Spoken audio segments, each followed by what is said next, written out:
My name is Chris, and I want to tell you this. There are many precious moments all around us getting missed. As a child, through my misery, I wished that I could crush the world inside my tiny palms. Trembling in my fists got me raged and feeling pissed. Just the opposite of bliss. Love was all I really missed. A lonely road. Now I'm older and I'm no longer feeling cold. Every moment I advance and won't be missing any chance. There's no way I'm growing old. Every day I'm getting younger. No time to waste on those who turn on you.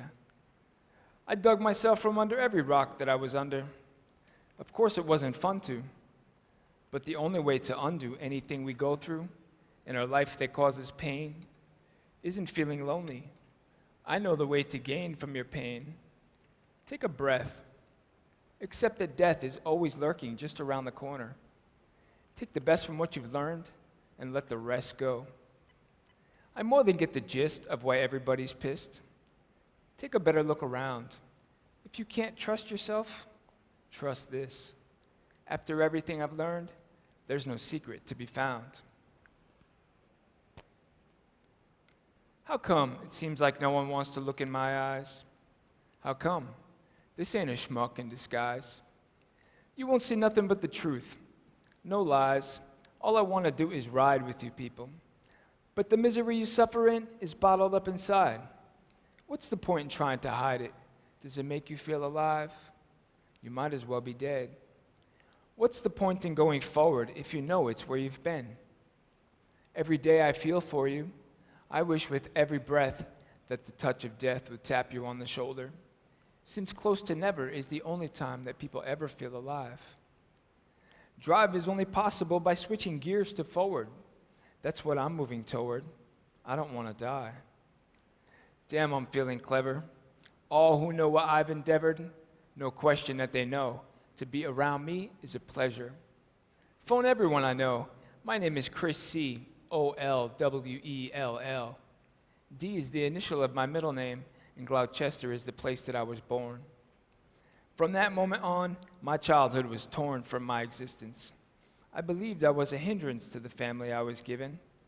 Extinction of my presence was the motive that I lived with. I was more than sure that I'd be doing time inside a prison with a lengthy sentence given. Pop rocks and cola seemed to be my only hope as a kid. I just wished that little Mikey was alive to let me know just how he managed it, because all it did was make me choke. Now my darker side was showing. It might as well been knives the way those kids would pick and poke. Looking back on how much time I wasted, ain't no flippin' joke. Now I'm 35, feeling so alive, waiting to arrive everywhere that's better than here. Committed many sins and met with death so many times that a chance to live again is why I'm writing all these rhymes. Are you missing love from any other, maybe sister or a brother, of any race or color? Put your arms around another. Take a deep breath. Love bound, earth, ground together. Let your hearts beat as one. That's how happiness is found. For me, nothing else in life matters. My head is always up to keep the bad from getting closer to my heart, which in the end will only make you feel sad or battered. I realize that problems have you gagged and feeling bound, but the only time we're guaranteed is now. In tears is not the place for any human face to drown. They're for knowledge to be learned and for lessons to be found, but the sense of feeling up can only come from feeling down. Don't frown. Put a smile on your face. The only place that we can be is where we are now. In our hearts, for starters, is where the best of us is found. The only way for anyone to know it is to show it. Start now. If you feel the need to grow and you have to scream and shout, say it loud enough for everyone to know. Don't blow it. Every moment is a chance for us to grow. And while I'm speaking this, I know that every moment of attention that gets paid to my intention is a chance for me to mention how advancement in my soul has helped me grow to be a legend. To anyone who's ever been clever enough to venture closer to the darker depths of my emotions that span across an ocean of lessons in life, that I've grown from. There's no cover to be blown. I'm looking to be known, to be heard, already placed upon a throne by everyone I know.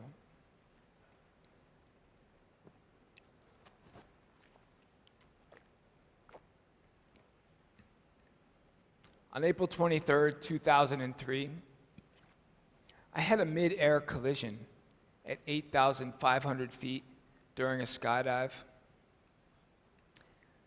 My neck was broken instantly.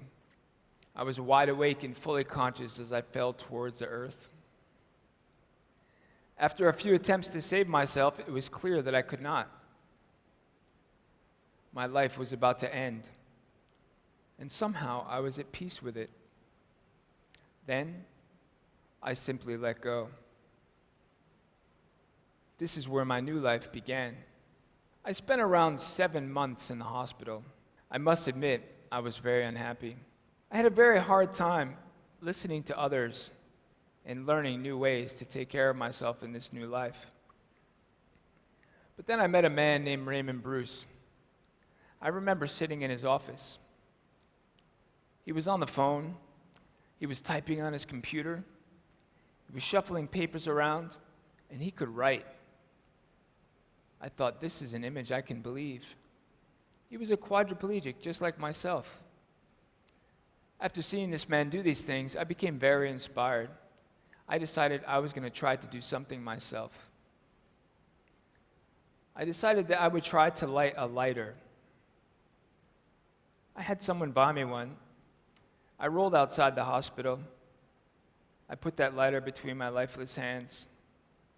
And after many attempts, it lit. Right away, I could see smoke coming off of my burning finger. It had a horrible smell, but I felt amazing. It was possible, and all I saw was the light. After leaving the hospital, I moved into an apartment. I owned a television and a VCR, and aside from the things that the hospital sent me home with, my house was pretty empty. I had to find new ways to live my life since I would be spending most of my time alone. With the help of others, I started to adapt to everything. And I was always quite good at making something out of nothing. And since adaptable equipment was so expensive, I decided I was going to make my own. And that's exactly what I did. At the same time, I was feeling very disconnected from my skydiving friends. They were my family. But I had just got my first computer. So what I did was I put a video together. I called it Until the End of Time, and I let people see it to let them know I was doing okay. I also played instruments before my accident. I had lost hope since my hands didn't work. But after getting my first computer, I realized I could use something called virtual instruments, and I started making music again. I've produced now over 30 songs, 40 instrumentals, and it was a great way for me to express myself and show how I was feeling. In 2007, I decided I would put my accident video on YouTube for everyone to see. It wasn't long before I started getting questions about what my life was like now. I thought back to my friend Raymond Bruce and how much this image had inspired me. I thought, what if I could put videos out there of my own life as a quadriplegic and let people see them? So that's exactly what I did. It wasn't long before I started getting all kinds of requests, people asking me to do all kinds of things on video, even many things I had never done before.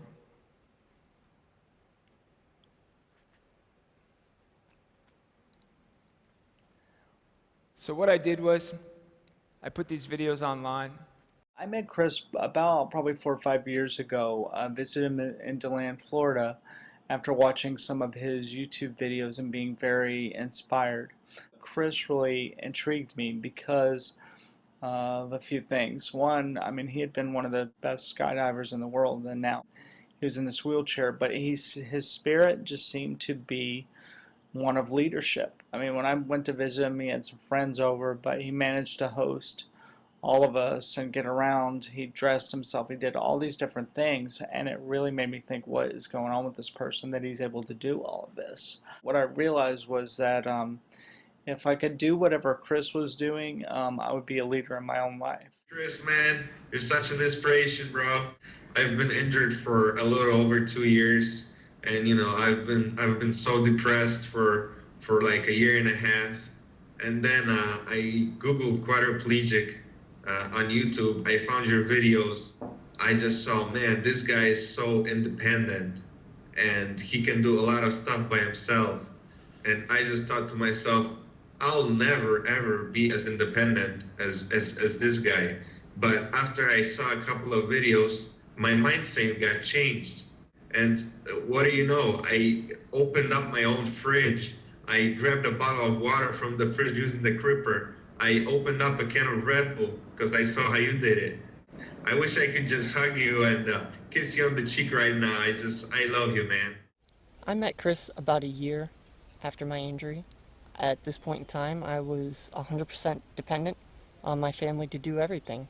All aspects of my care: dressing, transferring, bathing, feeding, everything. And within a few months of hanging out at Chris's house, watching him go through his daily routine and seeing that he didn't have any help and he was doing everything himself, and he had the exact same level of injury I did, inspired me to start trying things for myself. I started with small things. I started by emptying my leg bag, and from there it's progressed to a point where I'm closing on my first house, which is, it's absolutely amazing. And it all started from a video. A simple video from a stranger, someone I've never met until that day on the internet. And for me to see with my own eyes that it was possible opened up a whole new world to me and started a chain of events that led me to where I am now. I drive, I work, I do most of my own care, minus a few personal steps, and what I'll be able to do tomorrow is pretty much anything. Hi, my name's Dan. I discovered Chris on YouTube about 3 years ago. At the time, I guess I would describe myself as having been a little disenchanted with my life, really just uninspired. When I stumbled upon Chris, I got what I would call a realignment of my perspective. I found a quadriplegic that actually had a greater appreciation for his life than I had for mine. He was nothing like what I expected. He wasn't bitter or depressed. He certainly did not feel sorry for himself. He was the exact opposite. He was inspired, he was passionate, he was fearless, and he was happy. And I found myself watching video after video just to see if I could figure out what his secret was. 3 years later, I still watch every one of his videos, and I find his passion for life is absolutely contagious. In late 2010, my best friend Peter G. challenged me with a question. He said, "Chris, what is it you ultimately want to do with your life?" I can assure you Peter knew how to live. But 2 weeks after asking me that question, Peter died. What I want to do with my life is to inspire every human being that I meet to, no matter what challenges are put before you, to face them, to try. Because if you try, everything is possible.